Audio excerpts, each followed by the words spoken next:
Tanto mi abuelo como yo agradecemos los buenos deseos de todos. De verdad, más de lo que las palabras pueden expresar. Publicar estas historias se ha convertido en algo que le entusiasma hacer. En sus palabras, saber que por fin puedo dar a conocer toda la mierda rara que pasa en este mundo sin tener que preocuparme de que el departamento me vigile es un alivio. Me siento bien. Sé que no estaré por aquí mucho más tiempo. Pero si esta gente realmente disfruta leyendo sobre los casos, no puedo pensar en una mejor manera de pasar el resto de mi tiempo hasta que llegue mi hora. Asegúrate de darles las gracias del parte del viejo de las historias raras.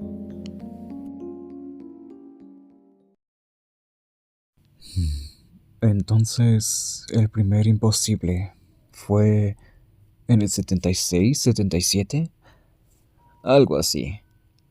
Alrededor de un año después de convertirme en detective.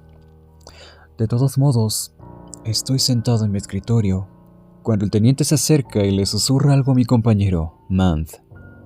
Creo que te hablé de él antes. ¿Sabes lo que le pasó?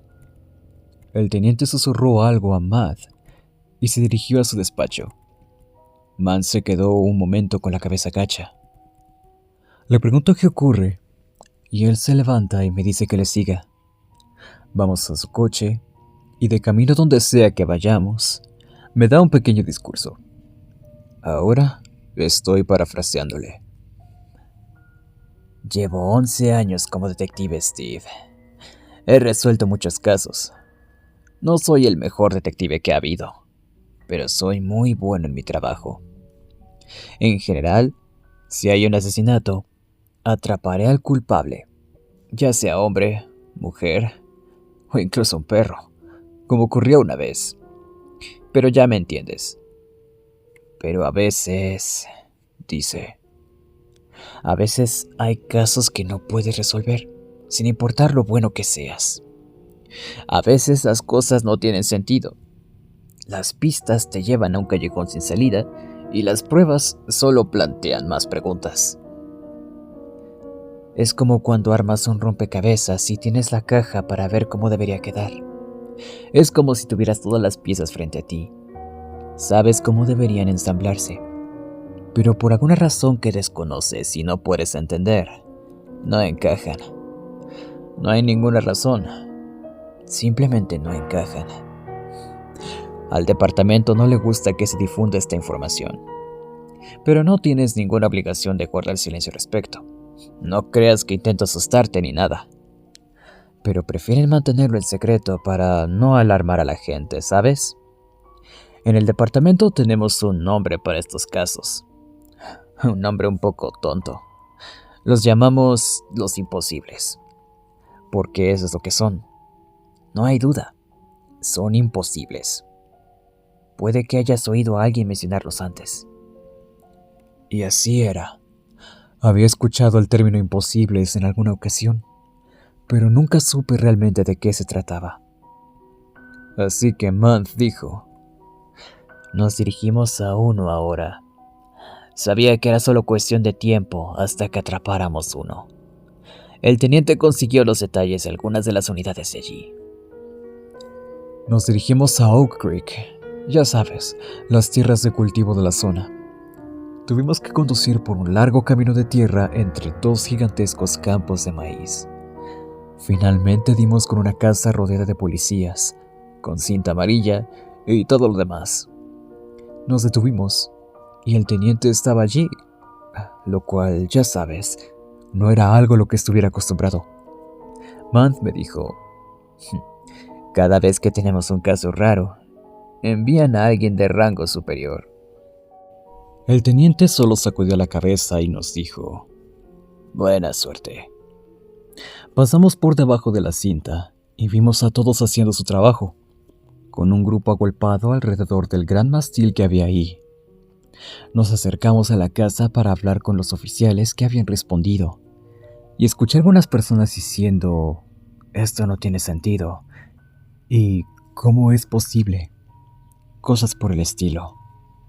Así que de inmediato me doy cuenta de que algo está mal, pero todavía no sé por qué estábamos allí. Entramos en la casa y algunos uniformados estaban de pie en el vestíbulo. La casa no era un lugar agradable. No había paredes, o mejor dicho, no habían paneles de yeso. Solo estaban los listones, como si alguien hubiera comenzado a construir la casa, pero se hubiera rendido a mitad del camino. Subimos y pedimos un resumen de lo sucedido, y dos de los agentes nos dicen que les sigamos arriba. Uno de los uniformados dice: llevo 2 años en el trabajo. He visto cosas muy jodidas, pero esta tiene que ser la peor.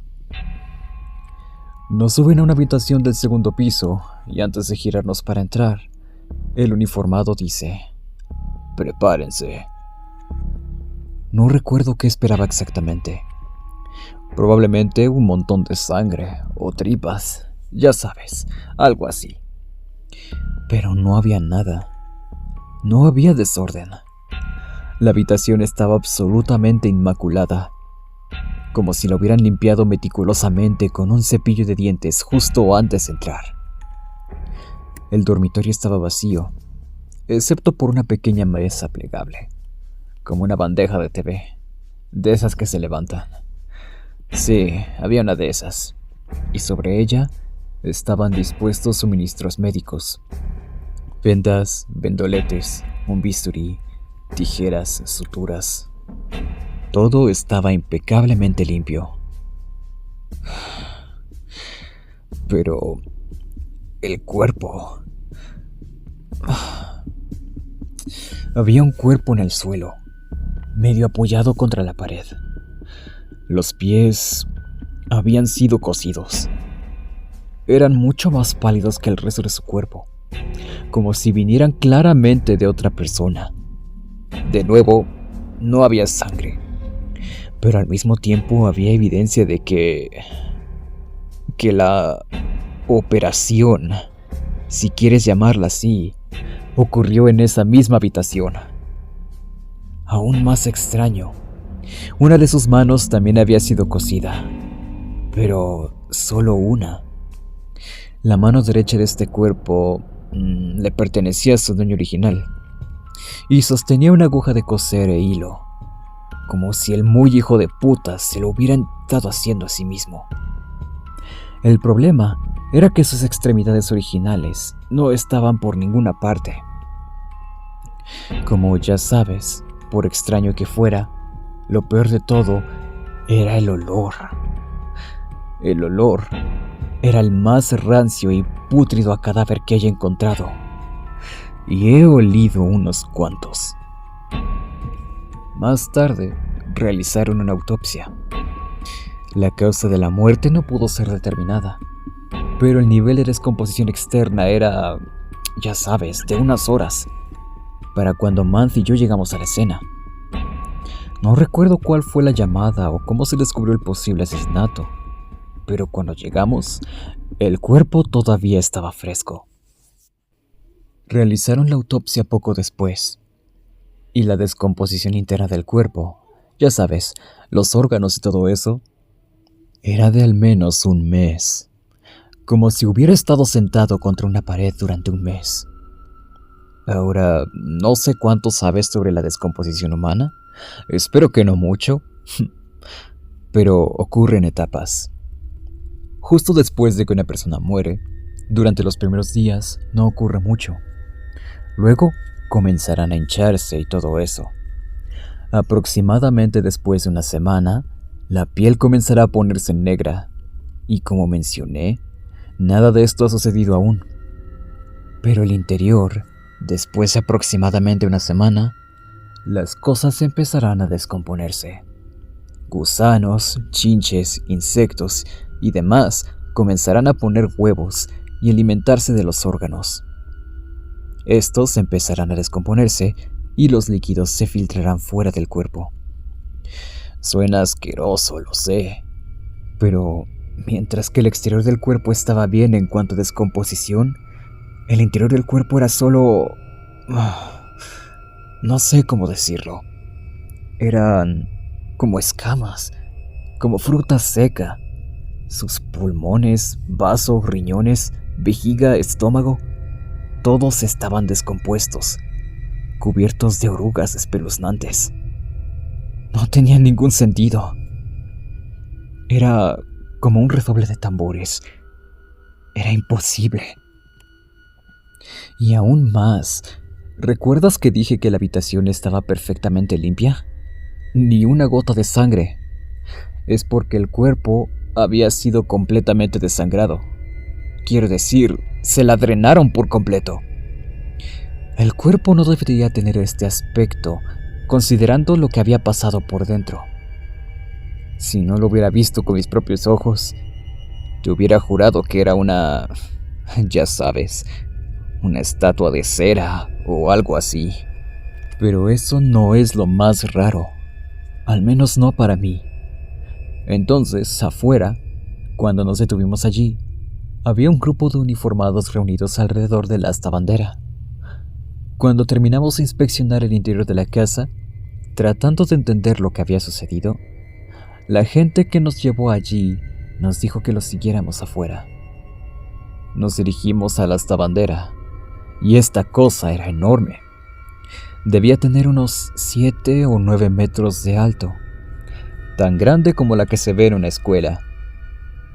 Nos acercamos y pedimos a todos que nos dejaran paso para poder ver de qué se trataba todo este alboroto.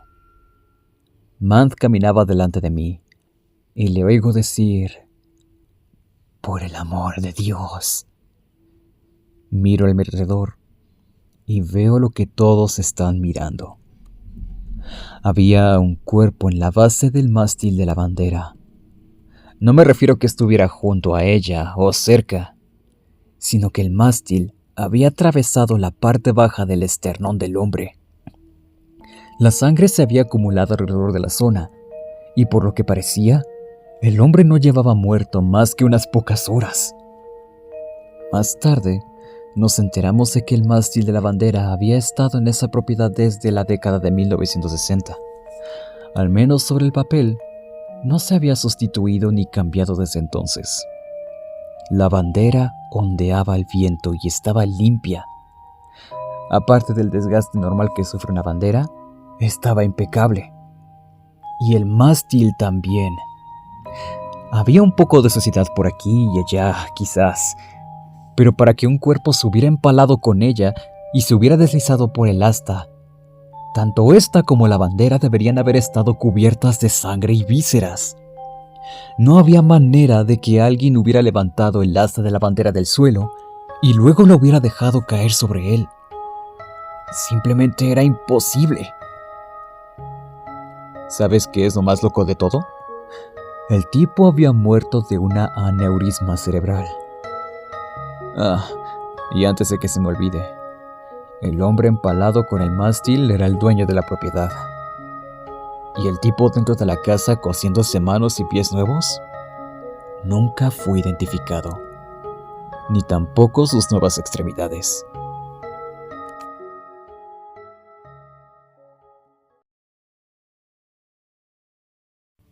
Mi abuelo dijo entonces: «Bueno, ahora ya conoces el primer caso. La próxima vez que vengas te contaré el último. Pero no te preocupes, aún quedan algunos entre el medio. También estaba pensando en hacer una llamada a algunos colegas. Seguro que hay casos en otros estados y departamentos de los que ni siquiera yo he oído hablar».